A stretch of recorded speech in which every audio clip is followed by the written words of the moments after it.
friends, Jennifer here with Beatiful Family Farm. Thank you guys so much for being here with us today.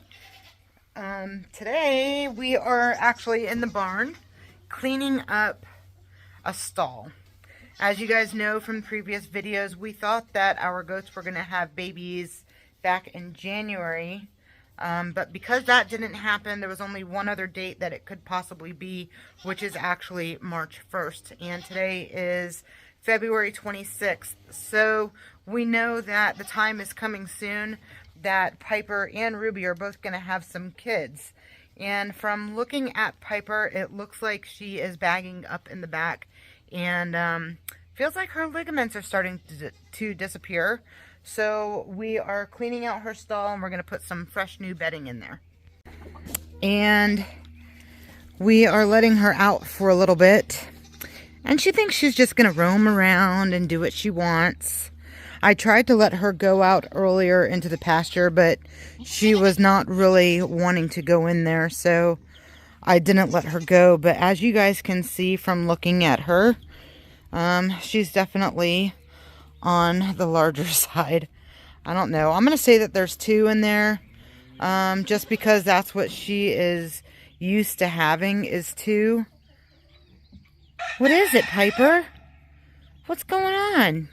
She hasn't been out of this side of the fence in a long time, so she's probably just having some fun. Plus, she's not used to this chicken coop here. What's going on, Piper? What is it? Huh? I'm gonna try to. She won't let me get behind her. I'm trying to get behind her so you guys can see. Yeah, you see how she's starting to definitely bag up. She's swollen in the back there. It looks like she's definitely ready to go here soon, but I haven't seen any signs of her pushing or anything like that. Piper, what are you doing? Piper? Piper. Come on. You want some food? Is that what it is? Come on, let's go get some food. Come on, Piper. Come on. Look what I got. Come on. You want some food? Come on, Piper. Piper, come here.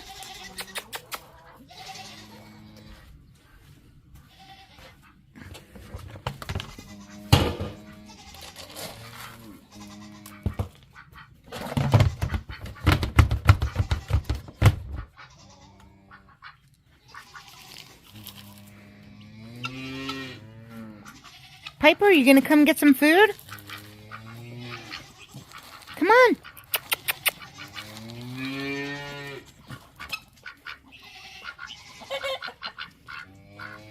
Come on, Mama. Come on.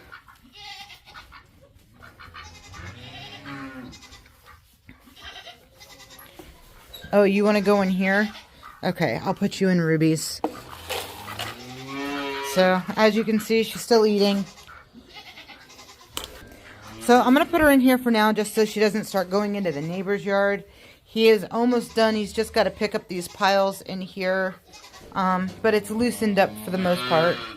And then we're just going to get this stuff out of here.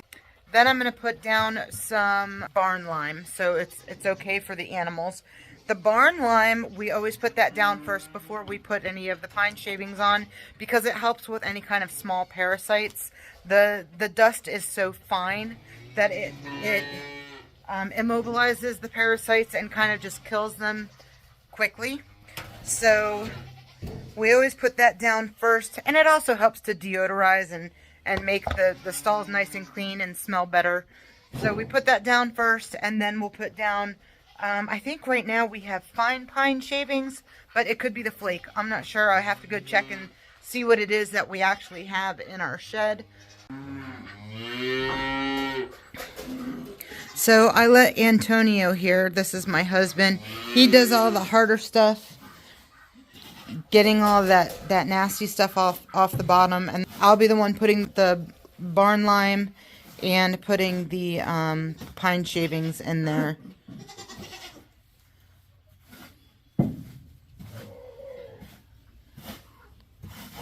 And it's probably been about a month and a half since we've done this, I believe. So we don't do it like once a week or once a month. We do it when it just starts getting really saturated. You could see, like in this one, this is what it looked like before, basically. So as you can see, like, it's not horrible. It's not overly wet or anything like that. It's nice and dry. We basically do like a deep litter bedding for the most part, but not like you would normally do for like a chicken coop where you let it go about 6 months. We don't quite go that long, but we'll go about maybe 3 months is kind of pushing it. It's usually about every 2 months or so, every 2.5 months, that we will go ahead and clean out their bedding here. If we notice that there is like an excessive amount of stool or urine, then we will just clean it out earlier. But for the most part, every 2 months is about what we go for cleaning it out. Obviously, when they are about to have their kids, we clean it out a little bit more regularly because we don't know exactly when they're going to have their kids.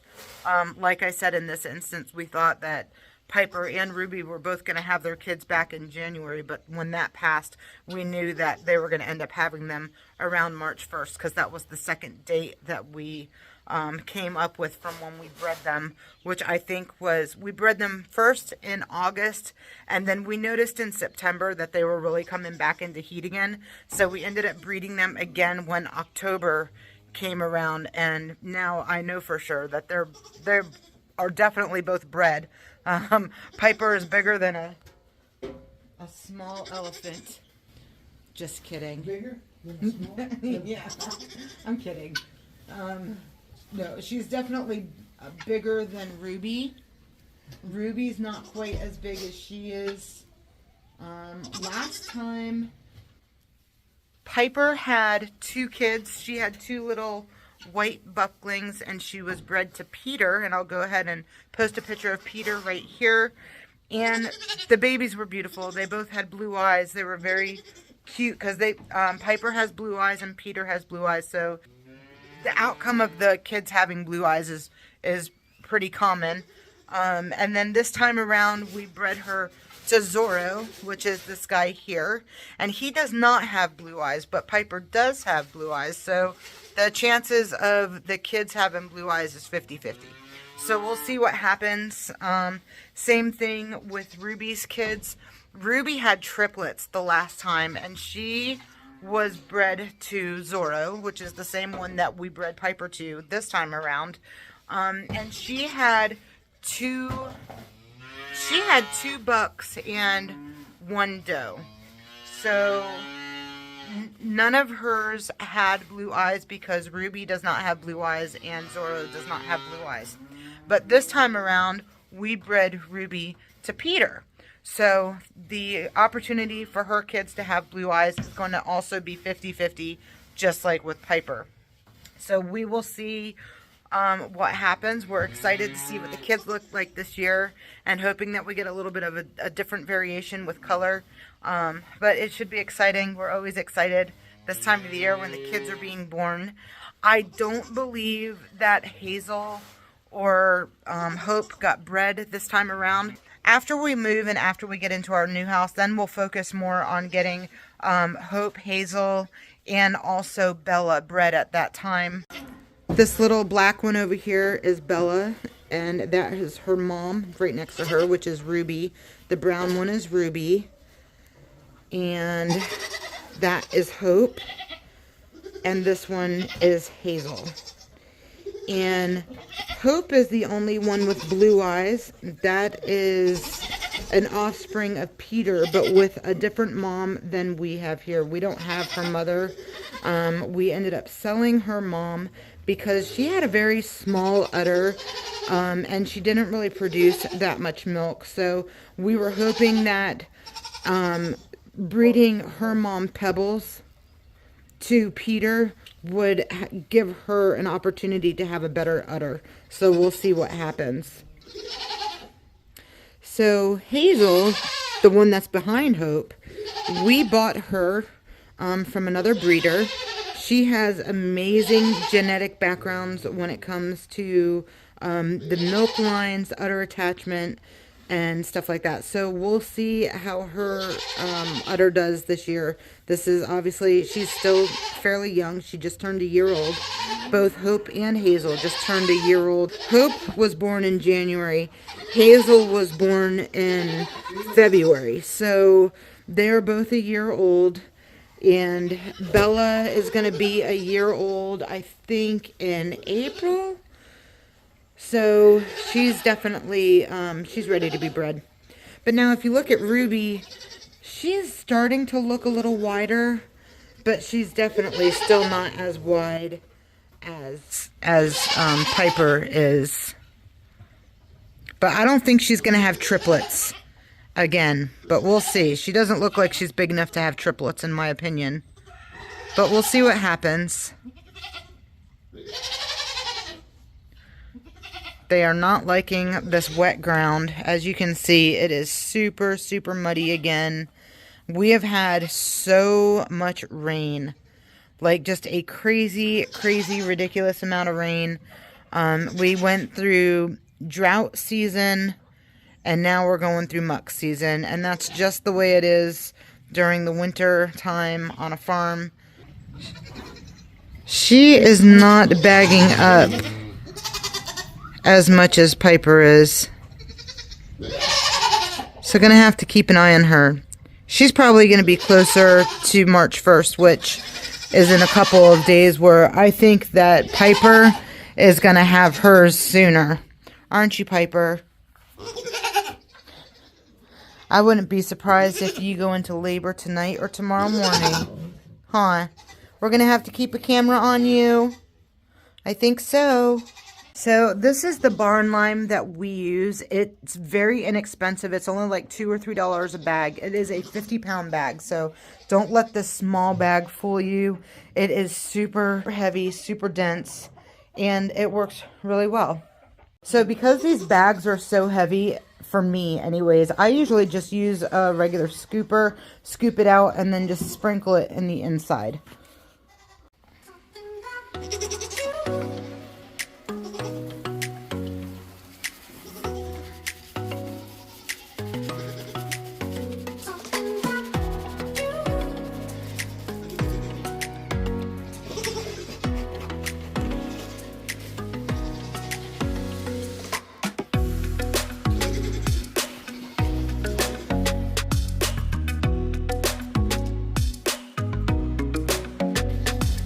In the areas where it's really saturated, I put it on a little thicker.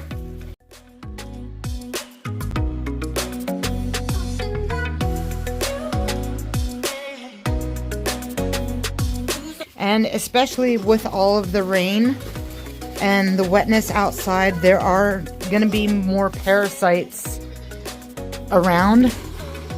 So it's really good to just make sure that you go pretty heavy. So it's definitely worth, you know, keeping them healthy. Usually when it comes to kidding time, I usually like to use the flake pine, the bigger pieces, but we don't have any flake right now. We just have the fine pine. So you use what you have. I'm not going to go running to the store and picking up the bigger flakes. So the reason why I like the bigger flake is because when the baby's born, there's a lot of mucus on it. And with the finer pine, I feel like it just sticks more to the baby, and it's harder to get off, and like harder to get off of their face and stuff. But it's not the end of the world. There's big YouTube channels out there that use the fine pine. So I mean, it's not, like I said, it's not the end of the world. It's just not what I prefer to use. So somebody else is getting her stall cleaned out today. Miss Abby, baby. So Abby's going to kind of hang out and do her own thing for a while. She is really good, though. She won't go very far. She's going to get excited. Her little happy dance. Are you going to get excited? Look at you with hay all over your face. Come here, you. Come here. You got hay all over your face. So she's been rubbing up on the pine tree that's in her area over here. And she has rubbed this pine tree raw, as you can see. And now she has sap stuck all over her face. And it's been getting worse. It's all over her little horns that she has, and now it's stuck all around her nose and her face. Hey, little mama, what are you doing? Get out of all that mess. Piper came over here and made a mess with the electrical cords and got into stuff. So now we got to clean that up and get this girl back into her pen soon.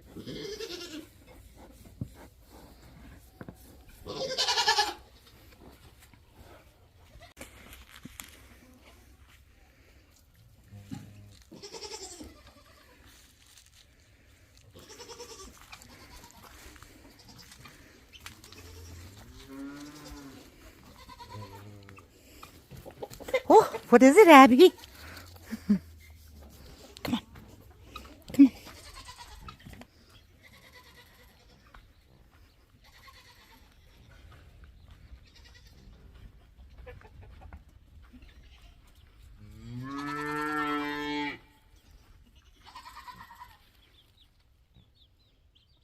Abby. Come here. Come here.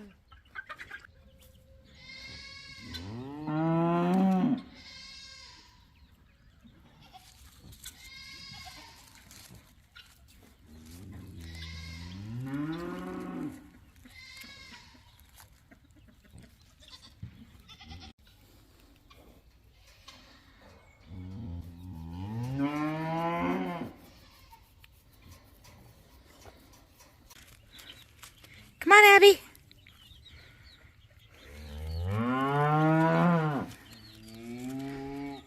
Come on, Abby.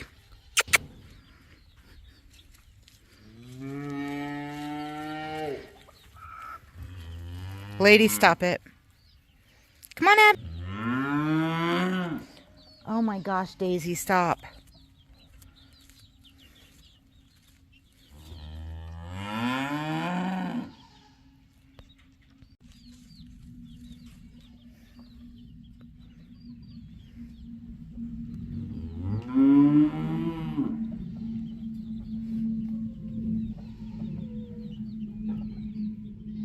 We also have our first signs of spring, which makes me so excited. I love when the green starts popping back up. It's such a nice sight to see. Well, that's going to be it for today, guys.